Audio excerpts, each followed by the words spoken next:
almost showtime. The life of an event planner 1 week out. It's a very good idea to take at least 2 full days off before the last week prior to your event opening. You'll need to be rested and refreshed because this week will be very hectic and demanding, and it is followed immediately by the demands of the event itself. During this week, make sure you wear comfortable shoes and clothing, stay hydrated, get 8 hours of sleep each night, and eat healthy and nutritious foods with very little salt or processed sugars in them. Avoid tobacco products and distilled spirits. That's how you'll take care of yourself, so you can take care of everything and everyone else associated with your event. In this video module, we'll look at many of the tasks and responsibilities you'll have to fit into that last 5 days before your attendees arrive. This discussion assumes that you are planning and managing a very large event and that you'll arrive at your venue about 5 days before your event opens. You may only need a couple of days or even one at most events. If this is the case, many of the items on this list will be completed at your office before you travel to the venue. This list is not in order of priority, as you'll need to determine what comes first and next for each event's final week, but it does cover almost all of the last week's projects and priorities. Tour the venue or venues. As soon as you can, get together with your venue point person and take a tour of the entire venue, including the behind-the-scenes areas like kitchens, bathrooms, and sample guest room accommodations. The earlier you do this, the more time you have to make any last-minute alterations to your venue spaces or have the venue staff correct any problems. Manage any necessary rehearsals. From audio-visual to communications, lighting to security, your service providers and staff need to schedule and perform any rehearsals these suppliers require. If you have dedicated certain staff members to specific suppliers, you may not need to participate in the rehearsals. However, make sure at least 2 members of your management team participate in each, so every key player has, in effect, an understudy who can take over their responsibilities if necessary. Meet with your key point people. Have a pre-conference with your staff and all your venue, supplier, and vendor point people. This ensures everyone knows who all the players are and their responsibilities and how to readily communicate with them. At this time, encourage each person to voice any concerns, potential problems, and new additions that relate to the event's success. Give everyone their final marching orders and make sure they are all clear about them and ready to make the event a great success. Set up the on-site office. You may even have to run out and buy a few forgotten supplies while setting up the office. Give yourself as much time as you can to get the network up and running, workspaces organized, etc. Then test all the equipment used to make sure your office is fully functional and good to go. Set up registration and check-in. Set this area up as early as the venue allows and test its functionality. It's a good idea to put signs at registration notifying passers-by what the setup is for and when registration will open. Complete welcome packages and gifts. If you haven't already done so, make sure all of the materials and packages the presenters and attendees need are gifted with are complete, organized, and ready to disseminate. If some of these will be in guest rooms, create a checklist by guest and room so you can verify that all items have been delivered to the appropriate rooms. Complete name badges. You should have been making name badges as attendees registered, so there shouldn't be too many to make at this point.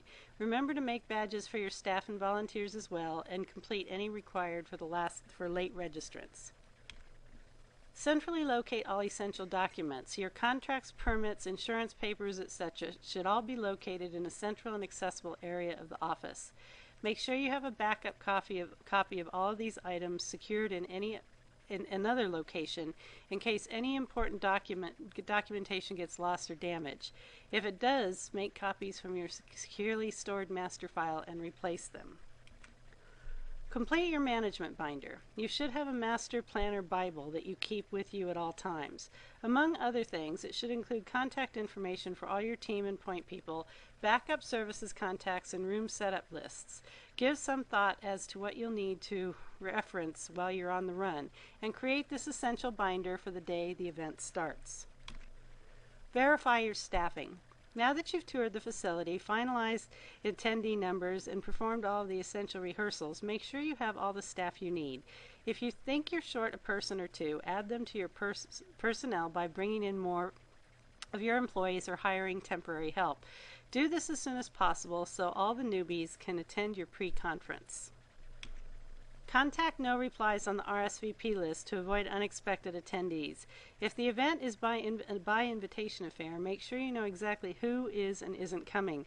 This will help ensure you have accommodations, seating, and food and beverage, as well as handouts and gifts for everyone. Provide detailed advance packets to VIPs. One of your services to VIPs should be early notification. Try to dispatch their welcome and information packets to them before they arrive at the destination, and keep a duplicate of it on file in case they forget to bring the pre-packet with them. Collect plaques, awards, and other presentation materials. Make sure all of these items are on the premises and ready to be given out. Store them securely so they don't get misplaced or damaged before they are needed.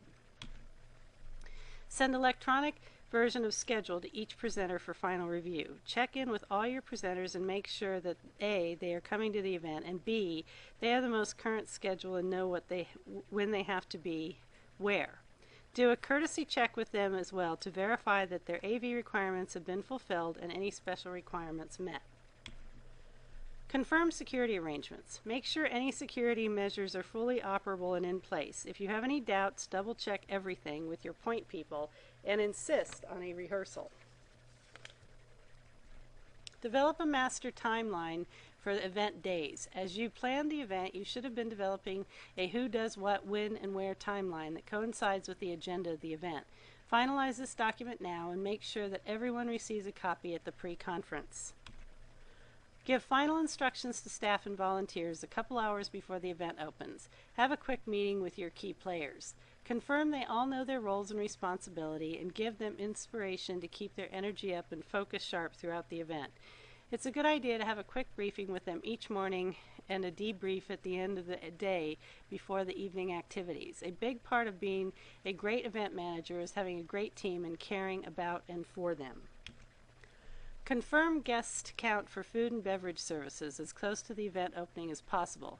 Make sure you have the most accurate head count you can. Get this information to your food and beverage suppliers and be sure to tell them how these numbers might change, if at all, and when you'll know for sure. Set up venue with signage, favors, awards, etc. As close to the event grand opening as feasible, make sure all the final touches are in place. This includes signs, information packets or kiosks, courtesy beverages and snacks, etc. Perform sound, video, and lighting checks. Give yourself enough time to have each event space checked before the doors open. Make sure that the decor is in place, lights and equipment are functional, and that each first session in each place will come off without a hitch. Now you're ready to greet your attendees, and it's showtime.